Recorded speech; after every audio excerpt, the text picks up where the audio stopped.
I'm working in the New Perspectives Microsoft Access 2010 textbook. I'm in Tutorial 10. I'm picking up on page AC 544 and I'm going to create the queries form. So we're going to create a form. We're going to add a list box to it. We're going to write a little SQL to retrieve the list of queries from the MSys objects table. And then we're going to add a couple of command buttons, and throughout all of this we're going to change and add some properties. So let's start with create, and we're going to create a blank form, and we're just not going to worry too much about the size of this form as we're creating it. We're not even going to worry about where we put the list box, because we're going to put those things on the form, and then when the form works, then we'll make it look nice. I'm going to open my property sheet. And I'm going to go ahead and name this. So I'll save it as FRM Queries. And I'm picking this up from the bottom of page AC 544. While I'm here, I'm going to change the caption to Queries. Now let's see what this means. Here it says FRM Queries, and when I switch to Form View, it'll say Queries. So that's where your caption appears. And I'll go ahead and save this again. And I'm going to change the form properties. In order to change the form properties, I need to make sure that I have the form selected. And you want to see form, selection type form. You want to see form in the drop-down box. And also you'll see the black square in the select all box. If that black square isn't there, you have something else selected, and you can click on it, or you could choose form from your drop-down list. And so now we have the form properties selected. At the bottom of page AC 554, they want us to change. We have record selectors. We don't need record selectors, and we don't need navigation buttons. So I'm just going to double click on those properties. Because this is a toggle, basically it's yes or no, a double click will change it from whatever it currently is to the other option. Navigation buttons, no. The close property, no. We want to turn off the close property because when we finish our interface, if they close this form, they're not going to have any place to go, so we don't want to give them an option to close it. Shortcut menu, we want to contain our users in our form, so we don't want them to be able to right click and be able to select the shortcut menu. So I'll go ahead and save those. Then we're going to add the list box.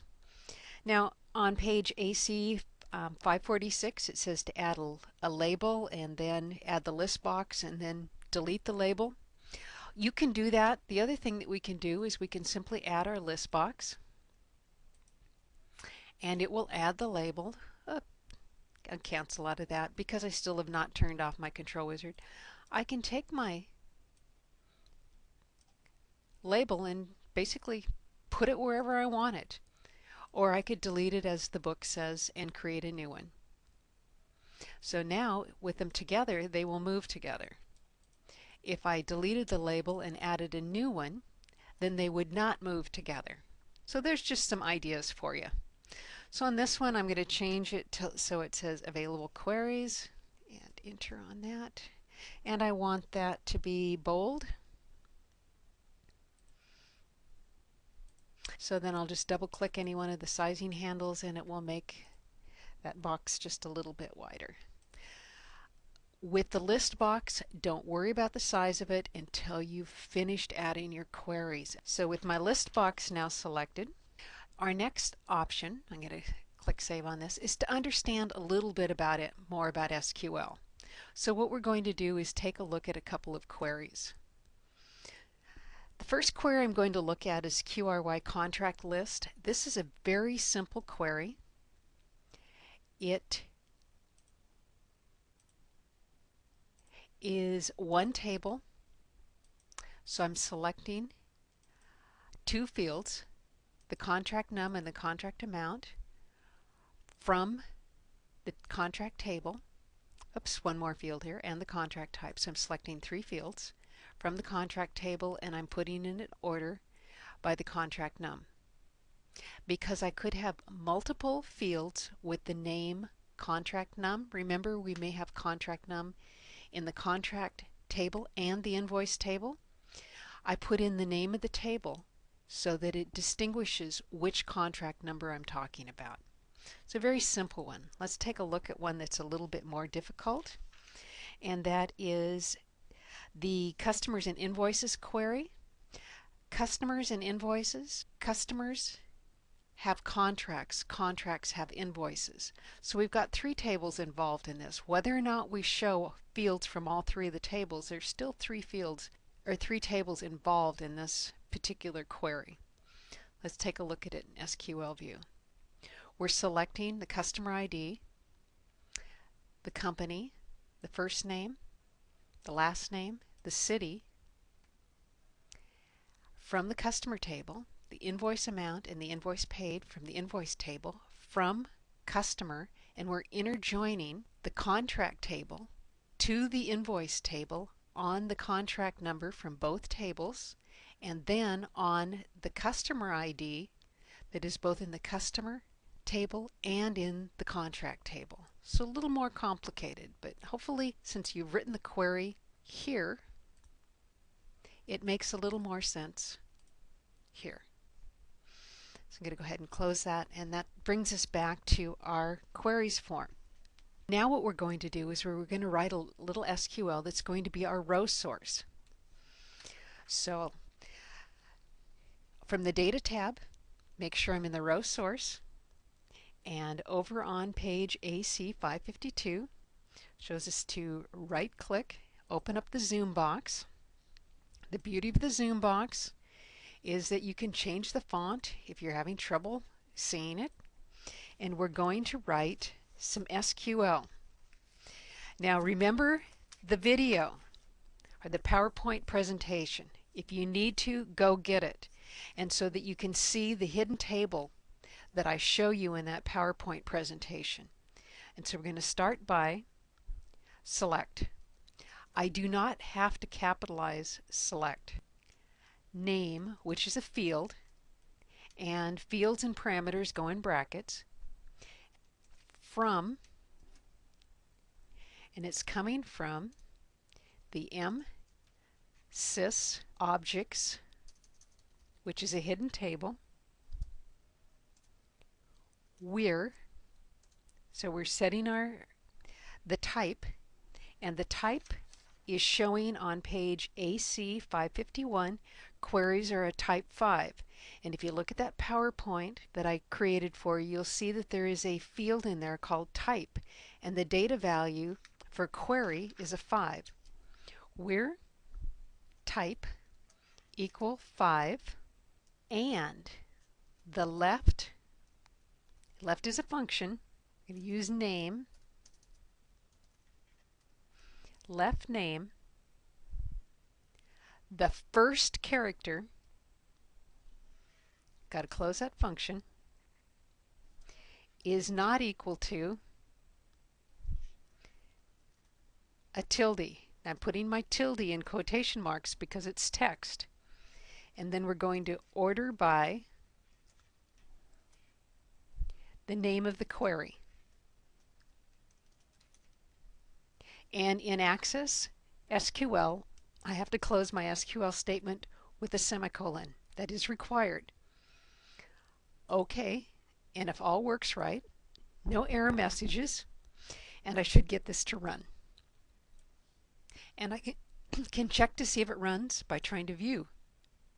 Great! I got my queries. Now, I'm going to go into Layout View, and I'm going to resize. I'm going to resize my queries list box until it fits my queries. I'm going to go into View, and then I'll take a look at it. Looks good, and I'll save it. Now switching back to Design View, and when you go to Layout View from Design View and back and forth, sometimes your forms shrink. You've seen that before. Just resize it again. And now that I've got it pretty much the way I want it, I'm going to move it to about a half an inch and about a half an inch here. That looks good. And then I'll add my command buttons. This time I'm actually going to turn off the control wizard so that it stops firing up. I'll add my command buttons.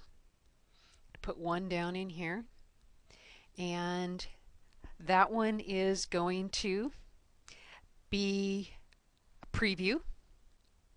The caption is going to be preview, and I'm going to have bottom.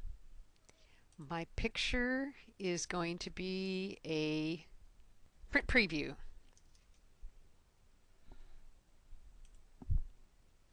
And I'll double click to get that to work.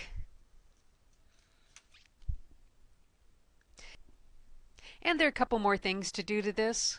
Let's see, we're going to set the back color, and I'm going to set the back color to dark blue. When I point to it, I should find it. And so I have dark blue 1. And then I'll copy and paste. And when I do a paste and I still have the object selected, it just pastes it right below. And this one is going to say display. And the image, we need a different image, and it's going to be MS Query.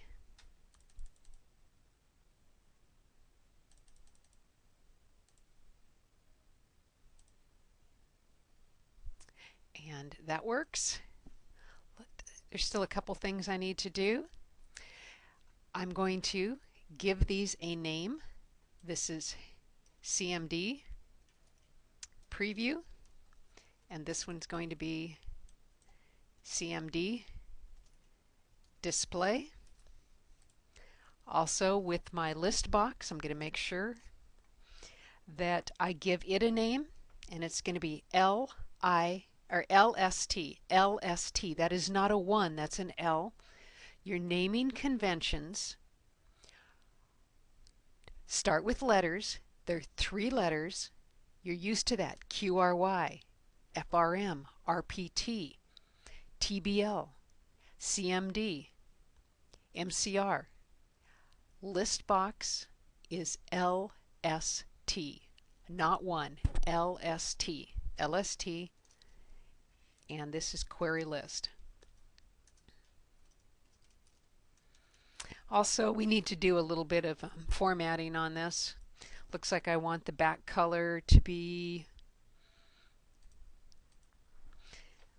white background 1.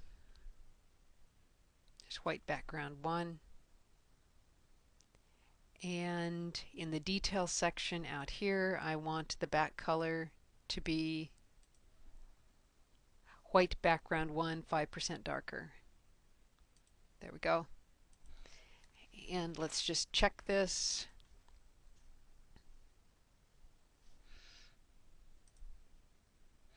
And it's looking pretty good. Now, nothing's going to work at this point. We're going to come back and we're going to add some macros, and we'll test the macros and then attach the macros to our list box and to our command buttons.